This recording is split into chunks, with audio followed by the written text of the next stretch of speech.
Praise Lord. प्रभु यीशु मसीह के पवित्र नाम में आप सबको जय मसीह की। परमेश्वर पिता का हृदय से धन्यवाद देते हैं कि उसने हम सबको भला चंगा रखा है और एक बार फिर से उसके वचन पर मन लगाने के लिए परमेश्वर ने अवसर दिया। परमेश्वर के नाम की बड़ाई करते हैं। मैं विश्वास करती हूँ आप सब परमेश्वर पिता की प्रेजेंस में बढ़ते चले जा रहे हैं, उसके वचनों के अनुसार चलने में आप चौकसी कर रहे हैं। आज हम मनन करेंगे भजन संहिता 78 अध्याय में। उसका टॉपिक है, जब हेडिंग पढ़ते हैं वहाँ पर लिखा है परमेश्वर और उसके लोग। ये पूरा वर्णन जो है ये इज़राइलियों को जो परमेश्वर ने छुड़ाया और उनके साथ जो आश्चर्य कर्म उसने किए, उसका पूरा वर्णन इस अध्याय में लिखा हुआ है। पर हम शुरू के मेन 1 to 8 पर मन लगाएंगे। यहाँ पर मैं आपके सामने पढ़ लूँगी। यहाँ से लिखा है, हे मेरे लोगों, मेरी शिक्षा सुनो और मेरे वचनों की ओर कान लगाओ। मैं अपना मुँह नीति वचन कहने के लिए खोलूँगा। मैं प्राचीन काल की गुप्त बातें कहूँगा, जिन बातों को हमने सुना और जान लिया और हमारे बाप दादाओं ने हमसे वर्णन किया है, उन्हें हम भी उनकी संतान से गुप्त न रखें, परंतु होनहार पीढ़ी के लोगों से यहोवा का गुणानुवाद और उसकी सामर्थ और आश्चर्य कर्म का वर्णन करेंगे। उसने तो याकूब में एक चेतावनी ठहराई और इज़राइल में एक व्यवस्था चलाई, जिसके विषय हमारे पितरों को आज्ञा दी कि तुम इन्हें अपने बाल बच्चों को बताना, कि आने वाली पीढ़ी के लोग अर्थात जो बच्चे उत्पन्न होने वाले हैं वे इन्हें जाने और अपने बाल बच्चों से इसका बखान करने में उद्यत हों, जिससे वे परमेश्वर का भरोसा रखें और परमेश्वर के बड़े कामों को भूल न जाएं, परंतु उसकी आज्ञाओं का पालन करते रहें और अपने पितरों के समान न हो, क्योंकि उस पीढ़ी के लोग तो हठीले और झगड़ालू थे और उन्होंने अपना मन स्थिर न किया था और न उनकी आत्मा परमेश्वर की ओर सच्ची रही। हालेलुया। परमेश्वर का वचन हमको बता रहा है, पहला वर्स ही कह रहा है, मेरे लोगों मेरी शिक्षा सुनो, मेरे वचनों की ओर कान लगाओ। आज हम अपने मन को फिर से प्रभु की ओर फिराएं और उसके वचन को सुनने पर मन लगाएं और उसकी आज्ञा जो उसने हमें शिक्षा दी है उसको हम सुने। कैसे सुनेंगे? किसी चीज़ का मैनुअल अगर हमें जानना है तो हमें उस मैनुअल की किताब को पढ़ना पड़ेगा। एक मनुष्य के मैनुअल की किताब बाइबल है। हमें वचन को प्रतिदिन पढ़ना है और अपने परमेश्वर के वचन की शिक्षाओं को सुनना है। आज हम बहुत सारी व्यर्थ की बातों को सुनने में वचन पर मन नहीं लगाते, पर बहुत सारी बातों को सुनने में मन लगाते हैं। आज हमारे कानों को मीठा लगता है कोई चुगली करे, बुराई करे, या किसी मूवी के बारे में बात करे, या सोशल लाइफ के बारे में बात करे। ये सब सुनना हमें अच्छा लगता है, पर हमें परमेश्वर का वचन सुनना अच्छा नहीं लगता, क्योंकि दोस्त चाहता ही नहीं कि आप सुने और वो आपके मन को कठोर करता है और आप प्रभु की ओर फिरकर और अपने मन को कठोर कर लेते हैं।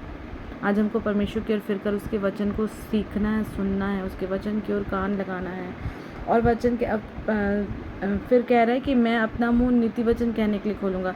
आपके दिन भर की नैतिकता भरे जीवन में वो अपने नीति वचन को देना चाहता है कि प्रतिदिन आप उसका इस्तेमाल अपने जीवन काल के लिए करें, ताकि परमेश्वर के भेद की बातों को आप समझ पाएँ। और फिर लिखा है कि हमारे बाप दादाओं ने इसका वर्णन हमसे किया और उस समय तो एक व्यवस्था चलाई गई जो कि वो 10 कमांडमेंट्स थे। आज वो 10 आज्ञाएं हमें स्मरण रखनी है। वो हमें, जैसे हमारे माता पिता ने हमें सिखाया है, वैसे हमें भी अपने बच्चों को उस चीज़ को सिखाना है। हमें भी उन्हें बताना है कि परमेश्वर ने क्या आज्ञा मूसा को दी थी, जो उसने पूरे इज़राइलियों के मध्य में चलाई। और वो हमारे माता पिता ने जैसे हमें बताया है, वैसे हमें भी अपने आने वाली पीढ़ी को बताना है। यहाँ पे कह रहा है कि अर्थात जो बच्चे उत्पन्न होने वाले वे इन्हें जाने और अपने बाल बच्चों से भी वो उसका बखान करें। यदि हम ही उसे कैरी फॉरवर्ड नहीं करेंगे तो वो स्टॉप हो जाएगा। हमें सिखाना है अपने बच्चों को। आज माता पिता अपने बच्चों को क्लास में टॉप आना सिखाते हैं, पढ़ाई लिखाई में, सोशल एक्टिविटी में, डांसिंग में और डिफरेंट टाइप्स ऑफ आर्ट के लिए एनकरेज करते हैं, पर वो परमेश्वर के वचन के लिए नहीं एनकरेज करते। हमें प्रतिदिन अपने बच्चों को परमेश्वर के उस आश्चर्य कर्मों को बताना है। वहाँ पे लिखा है कि जिससे वे परमेश्वर का भरोसा रखें और परमेश्वर के बड़े काम को भूल न जाएं, परंतु उसकी आज्ञाओं का पालन करते रहें। हमें बताना है कि परमेश्वर निर्जल देश में, जहाँ पे बिल्कुल जल नहीं रहता, वहाँ पर चट्टान से पानी पिलाने की सामर्थ्य रखता है। वो आश्चर्य कर्म करता है। वो स्वर्ग के झरोकों को खोल के मन्ना बरसा के खिलाता है। तो हमको अपने बच्चों को परमेश्वर की ओर लाने के लिए उन परमेश्वर पर भरोसा रखना सिखाएं। परमेश्वर के बड़े कामों को जो दिन प्रतिदिन वो आपके जीवन में करता है, टेस्टमनी के द्वारा अपने बच्चों के मध्य में शेयर करें, क्योंकि इस संसार में परमेश्वर के बिना चलना बहुत मुश्किल है। यदि उसकी इच्छा नहीं होगी तो हम नाश हो जाएंगे, पर वो हमारे विषय में धीरज धरता है कि हम पाप से फिरकर उसकी ओर फिरें और अपना जीवन उसको दें, ताकि उसके बड़े नाम को महिमा मिले।